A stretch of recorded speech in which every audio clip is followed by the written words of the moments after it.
Establishing battlefield control. Stand by.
Hello and welcome to DevTalk number 9. My name is Lava Dragon.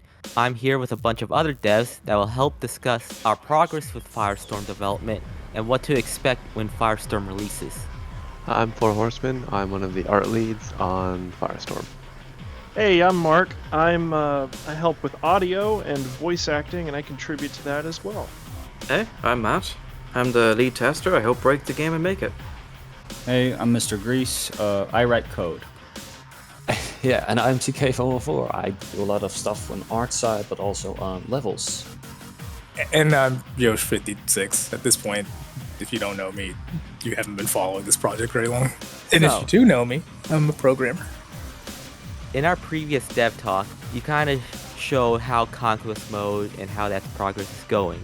One of the issues that we noticed was a lot of people were associating Firestorm as just another Battlefield clone. So what do you guys think? Do you really believe that Firestorm is another Battlefield clone, or is it its own unique game? At the time, yes. Kinda, yeah. At that time, it was kind of a Battlefield clone. Yeah, it became pretty obviously it was just Battlefield with a Firestorm skin on it, or Tiberian Sun. Why would the community play this if it's just another Battlefield game? Absolutely. So it really didn't have the CNC feel in it. Basically, our goals are to have a low barrier of entry, to be able to run it without having 10 FPS, to be able to still have some sort of strategy for competitive players, but also allow some sort of gameplay for casual players, and just try to make the game fun, basically. Yeah, that's pretty much every delay we've had can be summarized exactly as that. Is it fun? When the answer is no, we keep developing. Pretty much. Do you also believe that Firestorm is also a Ren X type game? No. Firestorm is... You can see some elements of Battlefield, you can see some elements of Renegade X, but it's a lot more than both of those. It's more like an inspiration at this point. So it's a mixture of both. Yeah.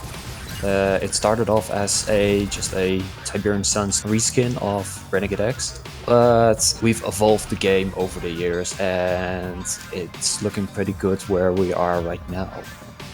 So it's not just a Battlefield game, it's not just a Ren X game. What does Firestorm have that makes it different than both? Jump jets. That is true. So to understand how Firestorm works, we really have to take a look at the previous iterations of our game modes, and maybe even Ren X. We wanted Firestorm to be an evolution of Renegade. We wanted to incorporate the base building, base infiltration, and vehicle and character purchasing aspects of Renegade X into a modernized design, while also designing around the less enjoyable aspects, such as the unavoidable stalemates and the high barrier for entry. We started off with a large-scale game mode, which we called CNC 2.0, with full base building, a multi-tiered economy, tech tree progression, and etc. Basically, everything you'd want a Tib-Sun-themed FPS game to have. The main objective of the development of this game mode was to basically transform the Tiberian Sun RTS into a team-based FPS with competitive gameplay. However, we ran into more than a few issues with this game mode. first being performance and stability. UDK doesn't really allow you to build something of that size without terrible FPS issues and constant crashes. On top of that, the large map sizes and all the complexity led to long dragged out matches and horrible snowballing. And if you were stuck on foot without a vehicle, it basically turned into a walking simulator.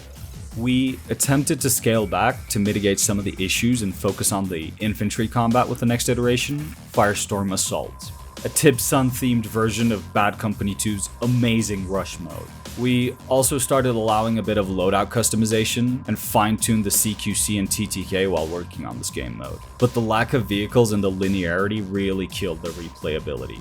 With the lessons learned from Assault and CNC 2.0, we decided to increase our scale slightly and attempted a Conquest type game mode. We managed to build up a decent game mode with this iteration. It didn't have the steep learning curve of the first iteration, had a squad system with support powers, with map sizes suited both for infantry and vehicle combat. However, it didn't really feel CNC enough.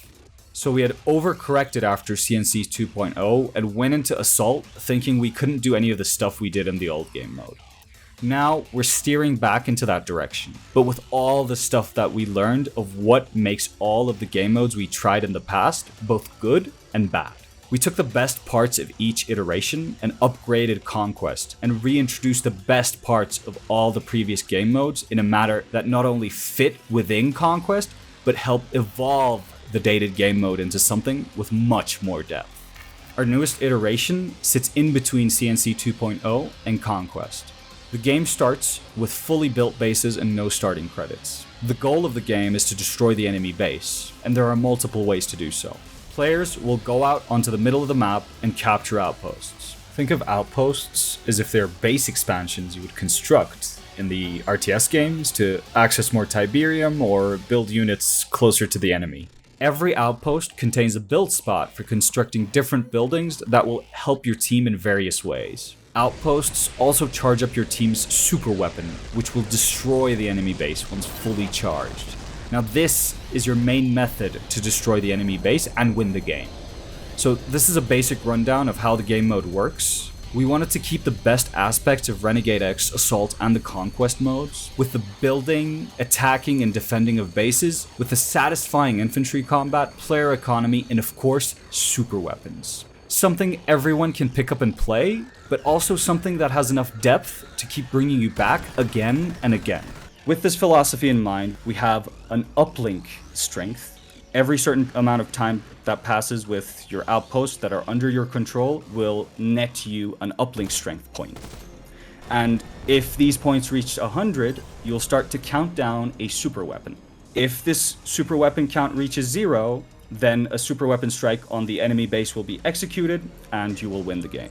However, this countdown that appears after you reach 100% signal strength can be interrupted by basically having the enemy team take over the majority of the points, or you losing the majority of the points. So it's an interesting comeback mechanic where instead of just holding points to gain signal strength, it's now you have to hold a majority. But even though outpost capture is the main objective of the game, it isn't necessarily the only objective of winning the game. Yeah, if you want to, what you could do is you could just straight up destroy the enemy base yourself. Take matters into your own hands. Get your team together, get loads of tanks, spam iron, cannon, portable irons, that kind of stuff. Absolutely, all you have to do, just destroy the enemy base. The uplink just gives you one easy timed method to do it. That is very difficult though. You still have to take over the base defenses, destroy them, and also destroy all the enemy base structures to be able to do that. Or you can sneak that 30-foot tall juggernaut behind their base. It's possible. It is. But what happens if the buildings are destroyed in your main base? Are they gone for good?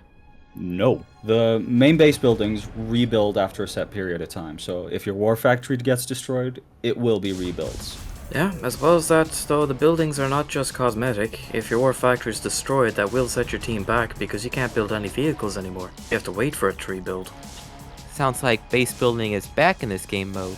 Is it completely back or is it still limited? Yeah, it's still limited, unfortunately. We'd love to have the whole base building dynamic, but limiting it at just outposts and only one point in the outposts keeps it so that you can just automatically have this building in the background. You don't have to micromanage the positions yourself. You can still change what building's being built in each outpost. Each building has they're equally important. They just do different things. First, we have the refinery, which is pretty self-explanatory. It pops out a harvester, it goes harvests, and it brings back Tiberium, and it gives the proceeds to the team. We also have the barracks, which we'll explain later, and the power plant. Now, as mentioned previously, each outpost will gather uplink strength over a certain period of time. This power plant allows you to cut that time by a quarter. And this allows you to essentially use some of the points to speed up your uplink speed. So you'll be gathering more points more quickly to maybe catch up to an enemy opponent or rush to the end game state so you don't have to essentially hold on to the points for that long. So this gives you a tool to essentially be able to control how the game flow goes for your entire team. Since you mentioned the refinery, does that mean credits have been re-implemented into this game mode?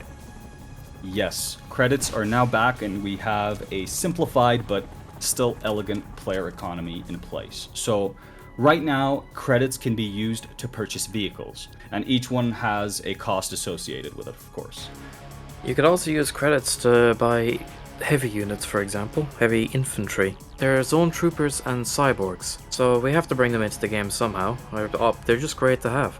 But they're super powerful units, and this is why they cost money. So they have a bunch of extra health, auto health regen, they have very powerful weapons that the other classes don't have access to. They also take a lot more damage than normal infantry. They have a different armor type, but they do have a weak spot in the back to try and negotiate that, so if you can sneak up in a heavy, you could maybe take it out. But otherwise, if you're approaching one from the front, you're going to die as an infantry. Exactly. So the point of all these changes was to make heavies scary. Going one-on-one against a heavy is not a good idea because you have to coordinate with your team to take down a heavy. And a group of heavies is actually a very huge force to be reckoned with. You can't just go up against a group of heavies and expect to come out the other end unscathed. Yeah, a viable option is to use a group of heavies to take down an enemy base using portable ion cannons, which are the anti-building killer weapon. But it's quite difficult since heavies have a bunch of other restrictions. One of them is that they can't enter vehicles unless it's an APC passenger seat. And the second one is that they can only spawn at outposts that have a barracks. It basically acts somewhere in between of a vehicle and a regular infantry unit. There does seem to be a lot of changes being implemented, but this game has been delayed multiple times. What's the delay and what's holding everyone up? Well, how do we put it nicely? If they're worried about what's going on with the game, why isn't it out yet? I mean, a big chunk of it, which would be obvious, it's just we don't have everything done. Are we just talking about development hell? Yeah. Yeah. When's the release date? Everyone wants to know. Putting that into words is kind of difficult because there's a lot. It's not inventing a game isn't easy, it's that we reinvent the game multiple times. I mean, we can After pretty the much say artist we're is completed. kind of in a bug and optimization phase. Because, I mean, from everything that's been said, it sounds like we're pretty much done with the actual gameplay. Done-ish. Kind of, yeah. Yeah. Most of the main features are already in, so right now we're just quashing bugs and fixing crashes as much as we can, so... At this point, we also are still working on some art assets. So that's another reason why the game isn't out yet, because we're still missing some of those primary art assets. Yeah, a lot of development goes into making a game fun, and figuring that part out is just as important as actually coding the game as well. So if we can make it fun in UDK, then we know exactly what we're doing when we go to UE5. Yes, exactly. Renegade X was a remake of the original Command & Conquer Renegade, so we knew what we had to make to actually release this game. But Firestorm is just uncharted territory for all of us, and us sitting down, brainstorming and bringing that to life, see if it works. If it doesn't, okay, scratch that, back to the drawing board again. One of the other things is that we want to also get some really good people working on the UE5 version. So we have a decent game mode right now, we know where we're at, We're polishing it up, we're getting everything balanced perfectly, and we're basically making a list of requirements. So we know exactly what's going to be happening when we move to UE5. A lot of this game development is to help set up for UE5, since we want to test all these features out to see what's fun, what's not, cut anything out, and having a better engine doesn't make the gameplay any better than what it is now. We want to make sure that our ideas are right and we're prepared to transfer to UE5 and gain some feedback from the player base once UDK is released and see what will work and what won't work, so we won't waste too much time on the UE5 version. Definitely. I think, at least from the player counts and the testing sessions, we can say we're heading in the right direction. Speaking of player counts, are we gonna discuss what the actual player count for Firestorm is at this point? Because I think we've nailed that. Yeah, I think we originally had discussed that we wouldn't be going over 48 players. And the reason for that is it's mainly performance. We'll be honest here, it's unfortunately performance. Well, it wasn't just performance, it was during one of the larger playtests, we kind of ran into this game kind of gets too chaotic after a certain amount of players. Yeah, you want to try and fly aircraft when you've got half the team with Javelin missile launchers, you're not going to last very long. Super powerful weapons, and a lot of them, can lead to some very interesting situations, but overall it's like having 64 players on Field and Renegade X. It just doesn't end. I'll have you know, those are the best times of my life. Get out of here. I rush home just to play 64-player Field. Unironically. Sounds like a lot of work and features are being worked on. And polish, especially polish. I think we're down to mostly polish. I have just polish, optimization, and art assets. As far as gameplay goes, I think we finally found something that works. And is fun. Yeah. Exactly. So basically, we were just talking about how it's pretty much feature complete, and now we're going to talk about new features. Exactly. Yeah, the new features that are complete. Yeah, this ties right into why this game's never coming out. All right. I guess so. Just to bring up, we all kind of already knew about the secondary objectives. A few more of those have been added for helping to coincide with the direction we went with in game mode. So you'll have some that'll add to your uplink. For the most part, they're built to aid you more than to just give you uplink. So you'll have tangible rewards, like you earn more veterancy in your squads, or you'll get vehicles for actually winning them. A lot of them will be, the forgotten vehicles. We kind of played on the fact that Tib's son had the forgotten using the Tib 1 War or Tib War 1 kind of vehicles. Took that to the next level. We've had quite a few games between the jamming mechanic for signal uplink and secondary objectives. We've seen quite a few comebacks in testing, so those work. Secondary objectives are usually canted towards the losing team, as in they're usually going to be spawned closer for the losing team, or if they're getting absolutely mollywopped, they may or may not just get a secondary objective that's so lopsided towards them that it'll help them at least try to come back. And it's basically the game saying, this is your last chance. Like, I can't help you if you're 70 tickets down. This is all I got for you. But aside from that, in terms of one new feature that I don't believe was in the last DevTalk, we have incorporated revives for medics, which, yeah, you can yell at us now and tell us we're just Battlefield again, but we'd been looking at adding in revives for quite some time. We just never kind of got around to it, but now, if you're one of the assault classes, any of the assault classes, you can revive your teammates. You just run up to them, and it's a slow process, so you have to kind of scene safe it first, or else you just kind of end up, well, I'm pretty sure we have a screenshot of just everybody trying to revive each other and dying in the process because nobody decided to, kill the guy that was shooting them. Remember to secure your mask first before helping others. Yeah, basically that. You should, make sure you're not getting shot at before you decide to run up and help somebody else. That was me sniping you with a sniper rifle last playtest, by the way. I doubt that, because you couldn't hit me. I did. I got you and your friends. Me and my little dog, too. I'm sorry. So, I don't think we talked about exactly how to capture Outpost and what sets it apart from Battlefield. We did mention that you build buildings on Outposts.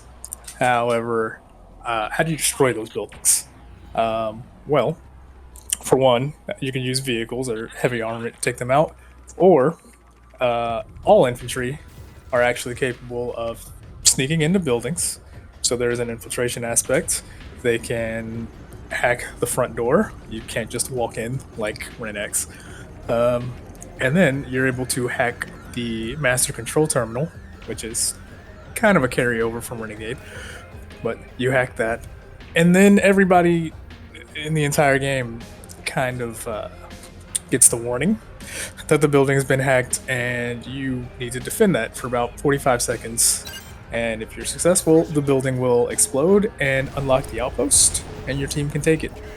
So we just wanted to make sure that we kept infantry viable, as opposed to always needing vehicles. Don't get me wrong, having vehicles on the field is probably the superior way to just dominate outposts. However, infantry are far from useless, and they're able to pretty much hold it down on their own.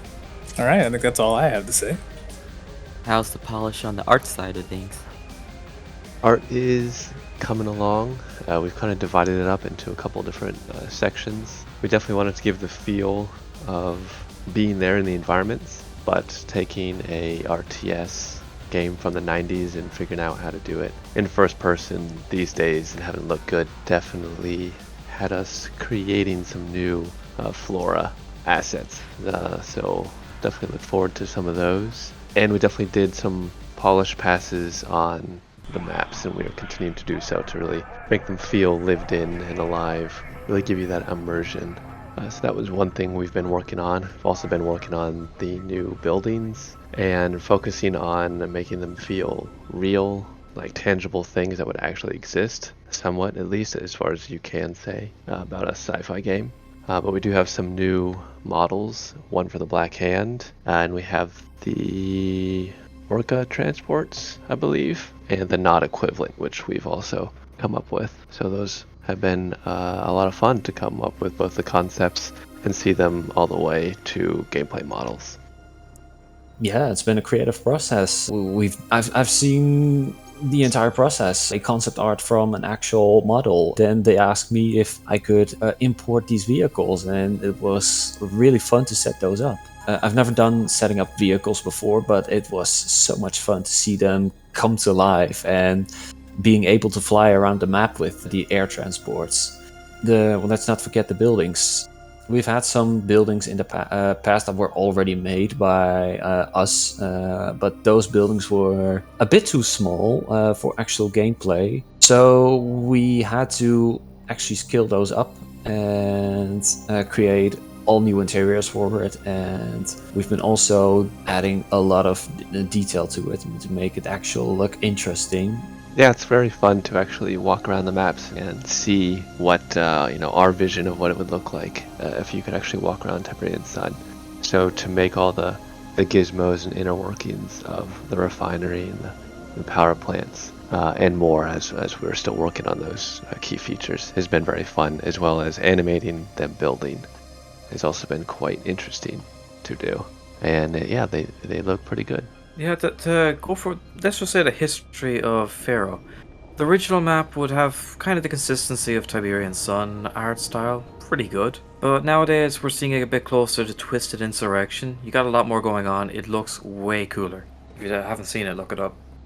I think we've also mentioned in a previous DevTalk that we'd like to have maps that are a bit more happier looking, but I think Pharaoh's pretty happy. I wouldn't mind going for a walk there.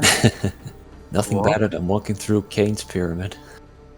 I literally can't test on Pharaoh without accidentally running into vein holes.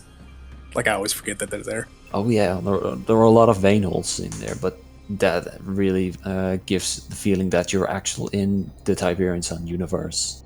Did we talk about the IFV in the last Dev Talk? No, we haven't mentioned the new IFVs yet. I feel like we 100% mentioned that in the last episode. Somebody go watch it. Quick, go watch it. Quick watch Like, it.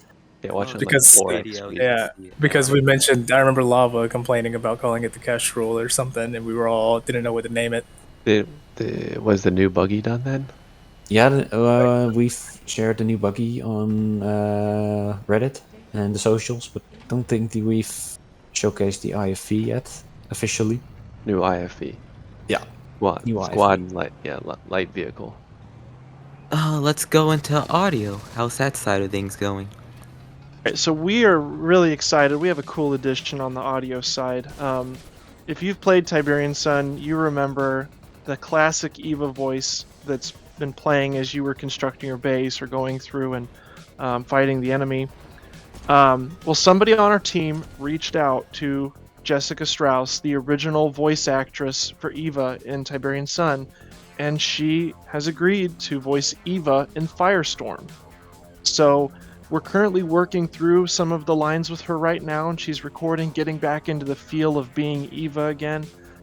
And yeah, I think we even have a little sample that we can play through real quick on of just some of the stuff that we've gotten from her so far. So here, take a listen. Establishing battlefield control. Stand by. Accessing GDI database. Successful.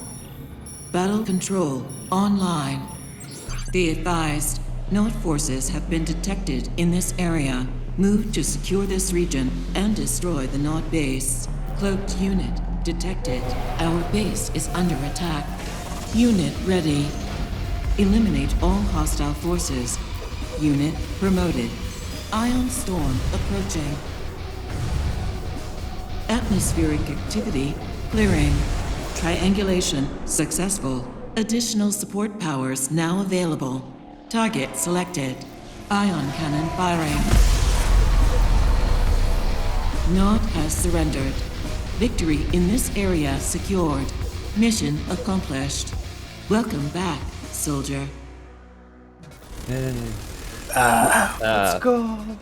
But yeah, I think there is no one else that can play Tiberian Sun Eva than Jessica Strauss. And you know, it's probably worth mentioning that she's like a very well accomplished actress. I mean, her portfolio is massive, and so it's been awesome to hear her get back in as Eva because, you know, even just first takes, she was already kind of getting back into that persona again. She's made our jobs easier and is going to make it even more immersive for everybody who plays. Her additions should probably make the game feel like as if it came from Westwood itself rather than a group of volunteers, so really happy that she's part of it. Okay, sounds like a lot of interesting things are being developed with all this extra time. I really hope that all this time spent, the end result of this game upon release will be worth it. The end. If you just can't wait to like sink your teeth into Firestorm and see what we've been working on, it is still a work in progress, of course, but we are always looking for more beta testers. And we also are looking for additional members for the development team who may even be able to help speed up the final run in finishing the production of Firestorm. So if you've ever had an interest in joining us or trying to get involved in some way, you can visit Totem Arts' website, which I think is just totemarts.games, correct? You're absolutely right. Yep. Awesome. Thank you guys. We'll see you in the next Dev Talk. Hey, how about we all just say in unison, "Welcome back, Commander." Nah, that's No, that sounds awful. That's cringe. It's gonna be a lot of big cringe. So that's all the developments we have since the last Dev Talk. We'd like to thank all our fans for sticking with us. We know that this game has been in development for a while. So thank you all for listening to the Dev Talk, and we'll see you later.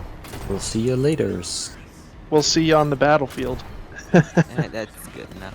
Welcome back, Commander. Welcome back, Commander. Welcome back, Commander. Welcome back, Karen. Mission man. Your defeat is at hand. Inevitable. Peace through Power. I will save your primitive machinery efforts. resist the Brotherhood. Behold my children. Listen to the screams. Listen.